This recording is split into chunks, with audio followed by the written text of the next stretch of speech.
Market లో invest చేసి మీ డబ్బులు డబుల్ చేసుకోవాలనుకుంటున్నారా? సుందరరామిరెడ్డి గారి లైవ్ సెమినార్ కి అటెండ్ అవ్వండి.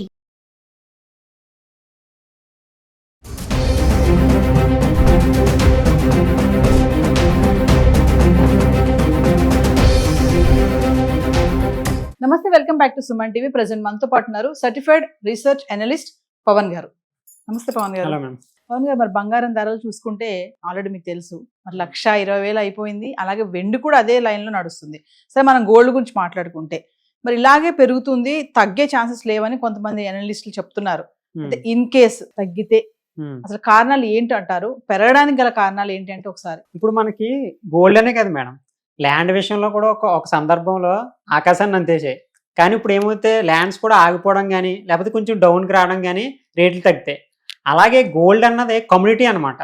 అంటే ఇప్పుడు స్టాక్స్ ఉన్నాయనుకోండి, ఒక పర్టికులర్ పర్సన్ వల్ల లేకపోతే రిజల్ట్స్ వలన కిందకి పడిపోయే అవకాశాలు ఉంటాయి. చాలా మంది గోల్డ్ ని చార్ట్ చూసి కూడా ట్రేడింగ్ చేస్తుంటారు. గోల్డ్ ని చార్ట్ చూసి ట్రేడింగ్ చేస్తున్న వాళ్ళు అంత అమాయకులు ఎవరు లేరు. గోల్డ్ అన్నది రన్ అయ్యేది డిమాండ్ వల్ల. డిమాండ్ ఉంటే గోల్డ్ పైకి వెళ్తానే ఉంటుంది, సిల్వర్కి డిమాండ్ ఉంటే పైకి వెళ్తానే ఉంటుంది. గోల్డ్ పడిపోవడానికి మనం 6 రీజన్స్ చూసుకోవచ్చు. ఆ 6 రీజన్స్ కూడా చెప్తాను. ఆ సందర్భాల్లో గోల్డ్ మనకి రికవరీ కింద కూడా వచ్చే అవకాశాలు కూడా ఉంటాయి. ఎప్పుడు పైకి వెళ్తా ఉండదు, ఒక్కోసారి రికవరీ కూడా అవుతుంది. అంటే ఇప్పుడు 100% పెరిగింది అనుకోండి, మళ్ళీ 100% పడిపోద్దని కాదు, ఒక 20% పడుతుంది. సో ఆ 20% పడే సందర్భాలు మీరు తెలుసుకోగలిగారు అనుకోండి, ఆ సందర్భాల్లో మనం ఫండ్ ఫ్లో చేసుకుంటే మళ్ళీ రికవర్ అవుతుంది కాబట్టి ప్రాఫిటబుల్గా ఉంటాం.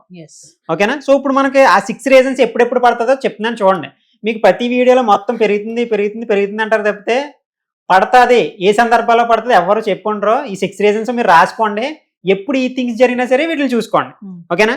ఫస్ట్ది స్ట్రాంగ్ డాలర్.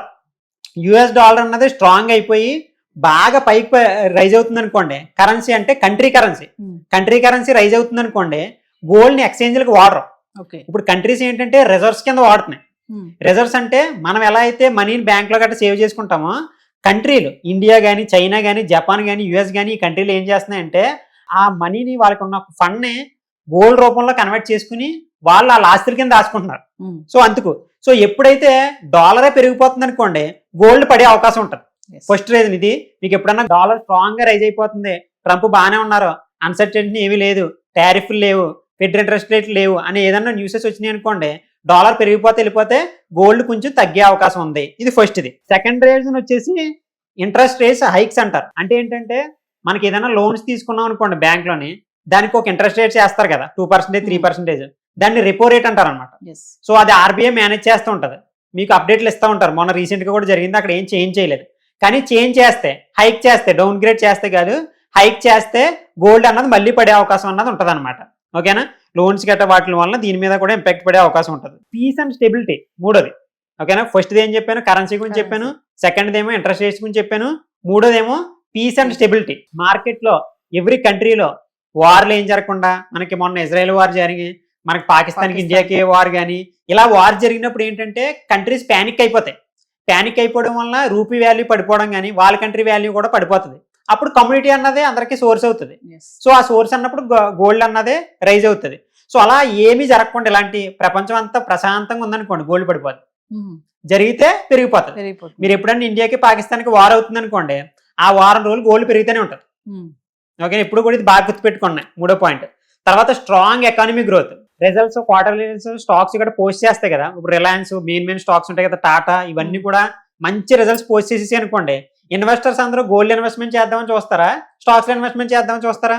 ఎక్కువ రిటర్న్స్ ఏదైతే అది వెళ్ళిపోతారు కదా ఆటోమేటిక్. ఇప్పుడు హైప్ కాబట్టి గోల్డ్ అంటున్నారు, మరి ముందంతా ఇప్పుడు రీసెంట్గా కదా. సో ఎందుకు? ఎకానమీ బాగాలేదు.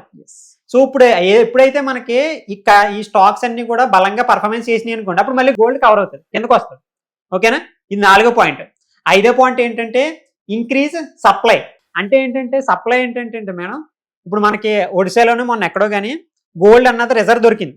మొన్న పాకిస్తాన్లో ఎక్కడో దొరికిందన్న రిజర్వ్స్. ఇలాగే రిజర్వ్స్ బల్క్లో దొరికేసినాయి అనుకోండి, ఇప్పుడు గోల్డ్ తక్కువ ఉంది కాబట్టి కొని వాళ్ళు ఎక్కువ ఉన్నారు కాబట్టి ఆ గోల్డ్ వాల్యూ పెరిగిపోతుంది. అదే గోల్డ్ ఎక్కువ ఉంటుంది, కొని వాళ్ళు తక్కువ మంది ఉంటే సో ఆటోమేటిక్గా వాల్యూ పడిపోద్ది. అదే విధంగా ఇక్కడ కూడా అనమాట. సో రిజర్వ్స్ ఏమన్నా దొరికినాయి అనుకోండి, అంటే మొత్తానికి పడిపోదు, ఆటోమేటిక్ కొనేస్తారు, కానీ ఒక 10% పడే అవకాశం ఉంటుంది. ఇంకా లాస్ట్ రీజన్ ఏంటంటే బుల్ మార్కెట్ అంటే ఇప్పుడు స్టాక్స్ మన ఇండెక్స్లు అన్ని కూడా సైడ్ వేస్ లో పడిపోయాయి. ట్రేడింగ్ చేసే వాళ్ళు అందరికీ తెలుసు స్టాక్ మార్కెట్. సో అక్కడే ఉండిపోయింది మార్కెట్ ఒక 4 నెలల నుంచి. ఈ 4 నెలల నుంచి గోల్డ్ కూడా రైజ్ అయిపోతుంది. అలా ఉండకుండా అది రైజ్ అవ్వడం స్టార్ట్ అయింది అనుకోండి, గోల్డ్ పడుతుంది అనమాట. మీరు ఈ 6 రీజన్స్ పట్టుకుని అన్ని కూడా అనాలిసిస్ చేసుకుంటే మీకు గోల్డ్ ఏ టైంలో పడుతుంది అన్నది చూసుకోవచ్చు అనమాట. ఇది ఒక ఇప్పుడు బంగారం పెరిగిపోతుంది కదండి, చాలా మంది ఇంకా పెరిగిపోద్దేమో అని మరి కొనేసి పెట్టుకుంటారు. అవును. ఇన్ కేస్ మరి తగ్గిపోతే పడిపోతే పరిస్థితి ఏంటి? ఇప్పుడు థింగ్స్ ఏంటంటే మేడం, గోల్డ్ అన్నా ఏదన్నా సరే, కమ్యూనిటీ అన్నా సరే, ఇప్పుడు గోల్డ్ ఎలా పెరిగింది అనుకోండి, ఒక 100 రూపీస్కి వెళ్ళింది. 100 రూపీస్కి వెళ్ళినప్పుడు మీరు 50 దగ్గర అక్కడ కొనేసారు అనుకోండి, ఓకేనా? సో అది పెరిగింది, ప్రాఫిట్ వచ్చింది. మళ్ళీ అది ఒక 30 రూపీస్ పడింది అంటే ఎంత వచ్చింది? 100లో 30 రూపీస్ తీస్తే 70కి వచ్చింది. 70కి వచ్చింది కదా అని చెప్పేసి అది మళ్ళీ 100కి వెళ్దా? వెళ్తుంది. ఆల్ టైమ్ హై కొడతానే ఉంటుంది. కానీ మీరు ఇలా వచ్చినప్పుడు మీరు మిగతా అమౌంట్ని మీ దగ్గర ఏదైతే సేవింగ్స్ ఉంటాయో, ఇప్పుడు 1 లాక్ పెట్టారు, మళ్ళీ 70కి వచ్చి ఇంకో 1 లాక్ పెట్టారు అనుకోండి, మీరు అప్పుడు 40 దగ్గర కొన్నట్టు యావరేజ్ వస్తుంది. అంటే ఇంకా కింద కొన్నట్టు మీరు.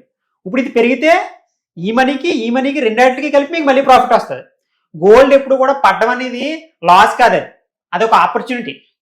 ఈ ల్యాండ్ ఇప్పుడు 1 crore దొరికింది, ఒక 1 వీక్ 70 lakh దొరుకుతుందంటే అందరూ కొనేస్తారు. ఆ 1 వీక్ తర్వాత మళ్ళీ అది 1 crore అయిపోతుంది. గోల్డ్ కూడా సేమ్ కాన్సెప్ట్. ఎస్. ఓకేనా? థ్యాంక్ యూ అండి. Thank you.